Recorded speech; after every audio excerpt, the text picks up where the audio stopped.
नमस्कार, मेरा नाम है सुनील कुमार और आप लोगों का स्वागत है आज के प्रोग्राम में। आज हम बात करेंगे अल्फ्रेड नोबेल की कहानी की। यह दुनिया के एक महान वैज्ञानिक और समाज सेवक की। जो नोबेल प्राइज है वो इन्हीं के नाम पर दिया जाता है, जो कि दुनिया का सबसे बड़ा पुरस्कार है। और यह पुरस्कार जो है 6 श्रेणियों में दिया जाता है: भौतिकी, रसायन, चिकित्सा, शरीर क्रिया विज्ञान और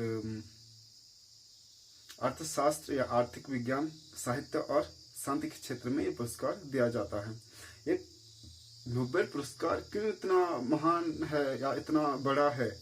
क्योंकि ये पुरस्कार दुनिया में केवल उन लोगों को दिया जाता है जो दुनिया की प्रगति और शांति के लिए काम करते हैं। बात करते हैं अल्फ्रेड नोबेल की कहानी की।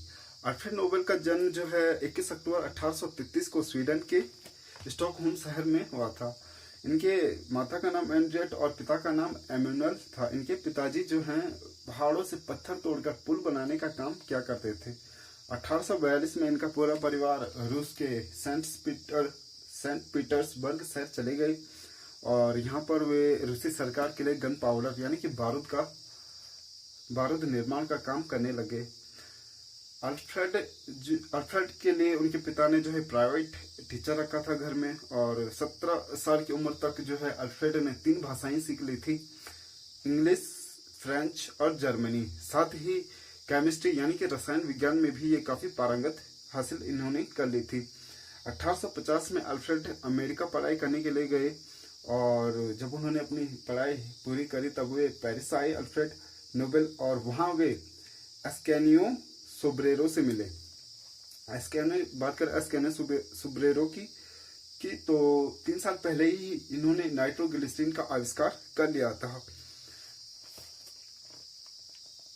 जब क्रिमियन का युद्ध हुआ, वैसे जब गन पाउडर का इस्तेमाल सबसे ज्यादा क्रिमियन के युद्ध में हुआ था, और जब ये युद्ध समाप्त हुआ तो उनका पूरा परिवार स्वीडन आ गया था, अल्फ्रेड का पूरा परिवार।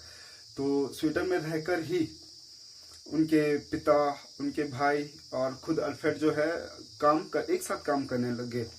बात करें अल्फ्रेड नोबेल की कैरियर की तो 1857 में इन्होंने पहला पेटेंट 24 साल की उम्र में एक गैस मीटर के रूप में इन्होंने फाइल पेटेंट किया, और 1863 में इनका पहला स्वीडिश पेटेंट था बारूद तैयार करने का तरीका। वैसे अल्फ्रेड नोबेल ने पूरे जीवन काल में 355 पेटेंट दर्ज किए। बात करते हैं नाइट्रोग्लिसरीन की तो नाइट्रोग्लिसरीन एक प्लास्टिक ऑयल था जो कि बारूद से भी बहुत शक्तिशाली था, और अल्फ्रेड का विचार था कि इसे जो है एक सुरक्षित बनाना चाहिए, क्योंकि नाइट्रोग्लिसरीन को खुले में नहीं इस्तेमाल किया जा सकता था, वो ब्लास्ट हो जाता था।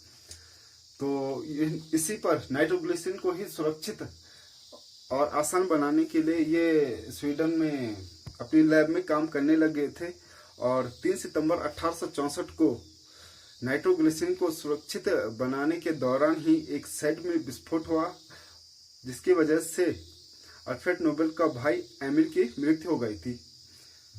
इस दुर्घटना के बाद उनके पिता ने सारा काम छोड़ दिया था, और स्वीडन की सरकार ने भी उन पर प्रतिबंध लगा दिया था उनकी लैब पर। फिर भी अल्फ्रेड नोबेल ने शहर से बाहर एक नई लैब बनवाई और वहां पर वे काम करते रहे। आखिरकार वो दिन भी आया जब उन्हें सफलता मिली। उन्होंने नाइट्रोग्लिसरीन को सिलिका के साथ एक नया पेस्ट बनाया, और उस पेस्ट को किसी भी आकार में ढाला जा सकता था, कहीं भी आसानी से ले जाया जा सकता था। जब उन्होंने नाइट्रोग्लिसरीन और सिलिका की पेस्ट का पेटेंट दर्ज करवाया तो इसे नाम दिया था डायनामाइट। जब डायनामाइट का आविष्कार हुआ तो इससे दुनिया की बहुत अधिक प्रगति हुई, क्योंकि तेजी से पहाड़ और पत्थर तोड़ने का काम हुआ तो तेजी से डेवलपमेंट भी हुआ। और बात करें डायनामाइट की तो कईयों ने युद्ध में इसका गलत इस्तेमाल किया और बहुत सारे लोगों की जानें गई, और बहुत सारे लोगों की जाने का प्रमुख कारण समाज के लोगों ने जो है अल्फ्रेड को दोषी माना। उन्हें मौत का सौदागर भी कहने लग गए थे। जबकि अल्फ्रेड नोबेल एक पूरा जीवन समाज सेवक के रूप में काम करते रहे। उनकी 20 से ज़्यादा देशों में उनकी डायनामाइट की कंपनी थी और हथियार बनाने का भी उनका काम था। उन्होंने अंत समय में अब एक वसीयत तैयार करवाई थी 1895 में, और उसमें उन्होंने अपनी सारी संपत्ति जो है उन लोगों को पुरस्कृत करने के लिए दे दिया जो दुनिया की प्रगति और शांति के लिए जो काम करेंगे उन्हें पुरस्कार दिया जाएगा, ऐसी उन्होंने वसीयत तैयार करी। आखिरकार 10 दिसंबर 1896 63 साल की उम्र में इटली में इनका निधन हो गया और एक महान वैज्ञानिक ने इस दुनिया को अलविदा कह दिया। वर्तमान में अल्फ्रेड नोबेल जी को मौत का सौदागर नहीं बल्कि एक महान वैज्ञानिक और समाज सेवक के रूप में जाना जाता है। तो अल्फ्रेड नोबेल की कहानी आप लोगों को कैसी लगी कमेंट में जरूर लिखिएगा, और नेक्स्ट वीडियो में हम नोबेल प्राइज 2022 किन किन विभूतियों को मिला है इस पर हम चर्चा करेंगे। अपना बहुमूल्य समय देने के लिए आप लोगों का बहुत बहुत धन्यवाद।